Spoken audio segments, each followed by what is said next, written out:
Artillerymen of the British Army are pitting themselves and their guns against the rigours of the Canadian winter. The party, 120 strong.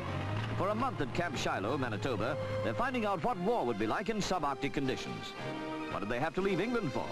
Well, of course, the trip was organised long before letters from home told Clifford Thompson of Oldham, Bob Baker, Bristol, and Sergeant Morrison that the bottom had fallen out of our own thermometer.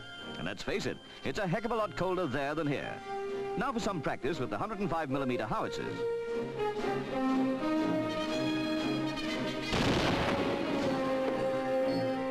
Supervising Second Lieutenant Wootton and David Robinson.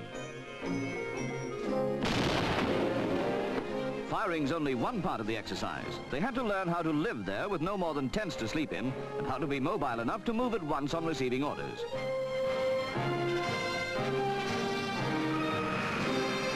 Canadians complimented Battery Commander Major Simpson of Invernesshire on his men's adaptability. We said, why do they have to leave England?